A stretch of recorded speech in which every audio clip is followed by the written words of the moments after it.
নহয় হাগ্ৰামাইতো ঠায়ে ঠায়ে ক'ৰবাত আমি দেখিছোঁ 500,000 জন মানুহ তেখেতৰ সমৰ্থিত বা তেখেতৰ কৰ্মকৰ্তাসকলে তেখেতে কৰিছে। আমি তেনেকৈ 500,000 জনৰ কথা আমি কোৱা নাই, আমি হাগ্ৰামৰ কম্পিটিশ্যনৰ কথাও কোৱা নাই। আমি আজি ওদালগুৰিত 40,000 মানুহ আমি লৈ আমি ইয়াত তাতে মাছ ৰেলী কৰিছোঁ। অহাকালি আমি 1 লাখ মানুহ লৈ ইয়াত মাছ ৰেলী কৰি আছোঁ। গতিকে হাগ্ৰামাৰ 500,000 জনক যদি আমি কম্পিটিশ্যন কৰিব লাগিল হয় তেতিয়াহ'লে আমি 1500 মান মানুহ আনিলেই হ'ল হয়। কিন্তু আমি কালি 1 লাখ মানুহৰ আমি আশা কৰিছোঁ। 1 লাখ মানুহ আমি মাতা নহয়, ৰাইজে নিজে ওলাই আহিব। আমি যিমান এটা খবৰবিলাক পাই আছোঁ আমাৰ দলীয় কৰ্মকৰ্তাসকলৰ ফালৰ পৰা বা BCDCৰ আমাৰ যিবিলাক এজেঞ্চিৰ ফালৰ পৰা আমি যিবিলাক খবৰ ইয়াত আমাৰ লগত আহি পৰিছে, প্ৰায় সকলো গাঁৱৰ পৰা সকলো চুবুৰীৰ পৰাই ৰাইজে শিল দল ভাঙি ইয়াত ওলাই আহিবলৈ মানে তেখেতসকলে ইচ্ছা প্ৰকট কৰিছে আৰু নিশ্চয় অহাকালি তেখেতসকলে আহিব। কালি UPPL কোকৰাঝাৰ ডিষ্ট্ৰিক্ট যি আমাৰ চিভিল ডিষ্ট্ৰিক্ট নহয়, আমাৰ পাৰ্টি ডিষ্ট্ৰিক্ট কোকৰাঝাৰ চাব ডিভিশ্যনটো লৈ আমাৰ পাৰ্টি ডিষ্ট্ৰিক্ট আছে। কোকৰাঝাৰ চাব ডিভিশ্যনৰ ভিতৰত পৰা আমাৰ পাৰ্টি ডিষ্ট্ৰিক্টৰ অন্তৰ্গত 6টা সমষ্টিৰ পৰা আমাৰ বনৰগাঁও, দোতমা, ফকিৰাগ্ৰাম, দেৱৰগাঁও, বাওখুংৰি আৰু চালাকাটি এই 6টা ব্লকৰ পৰা আমাৰ ইয়াত প্ৰায় 1 লাখ মানুহৰ লৈ আমি কালি ইয়াত এটা শান্তি, সুখ আৰু প্ৰগতিৰ এটা পদযাত্ৰা আমি কোকৰাঝাৰত কৰিবলৈ গৈ আছোঁ। অহাকালি আমি পোনপ্ৰথমে ৰাতিপুৱা 9টা বজাত ইয়াত আমি এই গ্ৰীণ ফিল্ডত আমি সমবেত হ'ম। ইয়াত সমবেত হোৱাৰ পিছত আমি ইয়াৰ পৰা পদযাত্ৰা আৰম্ভ কৰি মানে কোকৰাঝাৰ চহৰৰ মাজমজিয়াৰ পৰা এনেকৈ হৈ আমি লাষ্ট নতুন যি ফ্লাইঅভাৰ আছে পূব দিশত তাত গৈ আমি এইটো সমাপ্তি কৰিম।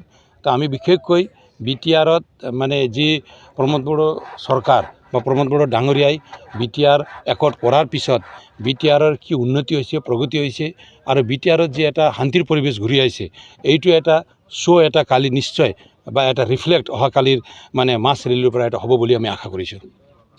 আমাৰ ইয়াত দলীয় নেতা হিচাপে আমাৰ ফাউণ্ডাৰ প্ৰেছিডেণ্ট তথা আমাৰ কেবিনেট মিনিষ্টাৰ তেখেত UG ব্ৰহ্ম ডাঙৰীয়া ইয়াত উপস্থিত হ'ব। আমাৰ দলৰ সভাপতি তথা BTRৰ CM তেখেত প্ৰমোদ বড়ো ডাঙৰীয়া ইয়াত উপস্থিত হ'ব আৰু আমাৰ কেন্দ্ৰীয় UPPLৰ সকলো নেতা কৰ্মী আমাৰ জনপ্ৰতিনিধিসকল ইয়াত উপস্থিত হ'ব।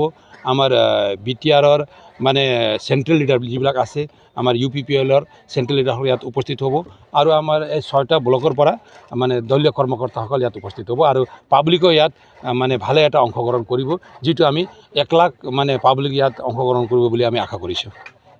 এইটো তেনেকুৱা ধৰণৰ নহয়, তথাপিও আমি চাই আছোঁ। আমি যোৱা মাহত আমি ওদালগুৰিত এটা ভাল এটা ৰেলী কৰিলোঁ। তাত প্ৰায় আমি 40,000 মান গেদাৰিং আমি তাতে পাইছিলোঁ। ৰেলীও এটা তাতে ভাল হ'ল।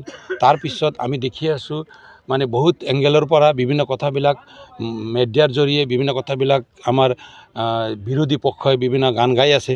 এই সকলো কথাটো মানে চাই বিৰোধী পক্ষই যিবিলাক কথাটো নোহোৱা বা যিবিলাক কথাটো সমাজক বা ৰাইজক জনাব নালাগে যে ৰাইজক অনিষ্ট কৰে, চৰকাৰৰ যি এটা ইমেজ তথা UPPL আজি মানে BTRত দুৰ্বল হৈ গৈছে, এইবিলাক মেছেজটো দিবলৈ তেখেতসকলে যি ধৰণৰ প্লেনিংটো কৰি আছে তাৰ বিনিময়ত বা তাৰ প্ৰত্যুত্তৰত আমি অহাকালি বিশেষকৈ আমাৰ UPPLত কিমান আমাক ৰাইজে সঁহাৰি জনাইছে এইটো আমি কালি প্ৰদৰ্শন কৰিম। আৰু নিশ্চয় আমি ভাবিছোঁ BTRৰ ৰাইজে কোকৰাঝাৰ জনসাধাৰণে বুদ্ধিজীৱী হওক, বিভিন্ন ছাত্ৰ সংগঠনে হওক, সামাজিক সংগঠন হওক, ৰাজনৈতিক দলত বিভিন্ন দলৰ কৰ্মকৰ্তাই হওক বা চৰকাৰক বৰ্তমানৰ যিবিলাক কাম যি ধৰণে চৰকাৰে আৰম্ভ কৰিছে আৰু UPPLে যি ধৰণৰ এজেণ্ডাটো লৈ এটা দীঘলীয়া এটা মানে যি পলিচিটো দীৰ্ঘম্যাদী এটা পলিচিটো লৈ UPPLে যেনেকৈ আগবাঢ়িছে তাত ৰাইজে সন্তুষ্ট হৈ অহাকালিৰ এই আমাৰ পদযাত্ৰাত সুখ আৰু প্ৰগতিৰ যি পদযাত্ৰা হিচাপে আমি নামটো লৈছোঁ হেপিনেছ এণ্ড প্ৰগ্ৰেছৰ, এই পদযাত্ৰা তেখেতসকলে উপস্থিত হৈ এই আমাৰ উদ্দেশ্যটো সফল কৰিব বুলি আমি আশা কৰিছোঁ।